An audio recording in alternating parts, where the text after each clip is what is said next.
Hello and welcome back to my YouTube channel. In today's video, I'm going to be talking about the pros and the cons of working in community mental health.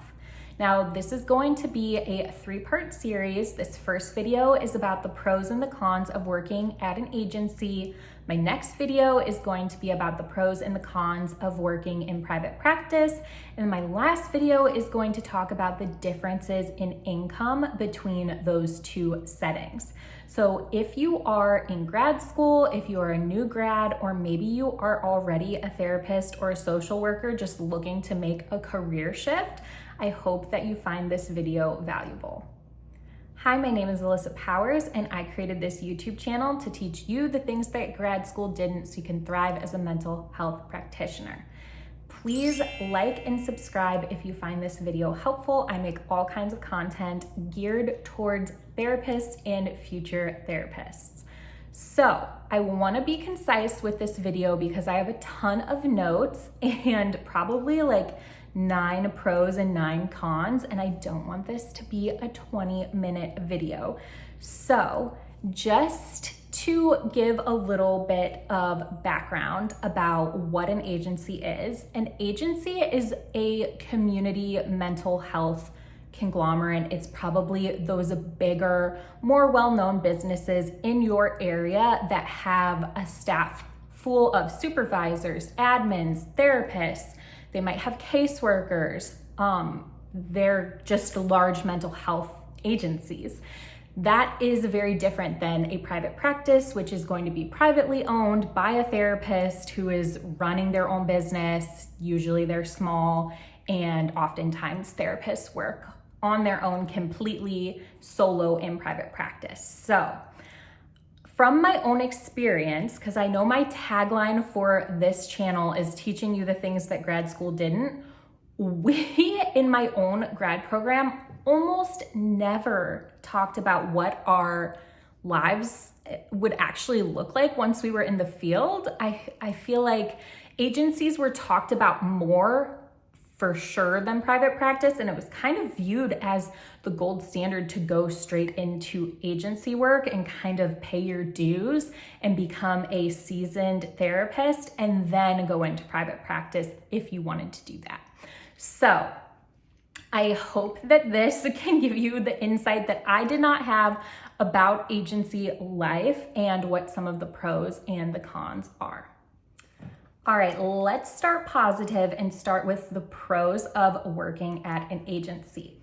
The first pro is that you have community when you work at an agency. I mean, it is called community mental health, but it can be invaluable, especially when you are first starting out, to have a group of coworkers that you are interacting with, supervisors, admins to help you schedule. It just takes a lot of the logistics off of your plate, as well as it's way less lonely to have coworkers that you enjoy and can kind of commiserate with, but also just have that friendship and camaraderie with. Going along with just more resources, you're going to have probably more crisis resources. You're going to have more medication management resources. A lot of agencies have nurse practitioners or psychiatrists that work on the same team as therapists. So that can be really, really valuable because some clients are going to need medication management, especially if they're having more severe kind of symptoms. So that is huge with agencies. You are also going to have health insurance and benefits when you work for an agency, which is not the case in private practice. So that's something to note if you are a new grad and you are not married and you're not getting spousal benefits from someone else's health insurance, or you're over the age of 26, I think, is when you can still be on your parents' health insurance, then know that in private practice, you have to buy your own health insurance off the marketplace, and it's usually extremely expensive and very low quality care. So that can be a huge reason why people want to go into mental health agencies. Another great thing about agencies is that most of the time, your extra things that you need are going to be paid for. So your continuing education is going to be paid for, different trainings are going to be paid for, liability insurance, marketing, any efforts they do in marketing, you're not going to have to pay for because that's their business and they're going to be in control of all of that. So that is wonderful because all of that is a huge part of running your own private practice. Now, another wonderful thing, and I think why agencies are viewed as almost the gold standard to go straight into after grad school, is that you get a ton of experience and you get exposed to a lot of different diagnoses. So you're not gonna have control over your caseload. You might be getting clients that are way more high needs than you would in private practice. And while that can be, of course, extremely challenging and a little intimidating, you also get a lot of experience and you can really build confidence in your clinical skills. The next thing is that your taxes are going to be just done in a normal way. You're probably going to be a W-2 employee and maybe get some money back at the end of the year, which is absolutely not the case if you're in private practice. So that might be something you don't think about, but as a person who has been doing their own taxes with an accountant, of course, for the past 6 years as a small business owner, I can tell you I would much rather be a W-2 employee. That would be so much easier. And then the last thing that I think is really valuable about mental health agencies are that they run a lot of groups and have different programs. So that can be really nice. Not that private practices can't run groups, they absolutely can. But I just think it's more common that they have like DBT groups running all the time, and there's pros and cons, of course, to that, but getting that group experience can be really nice, especially if you're someone that enjoys group work. I feel like group therapy is a very unique setting and some people love it or hate it. So groups are common at mental health agencies if that's something you are interested in. Okay, now getting right into some of the cons of working at an agency.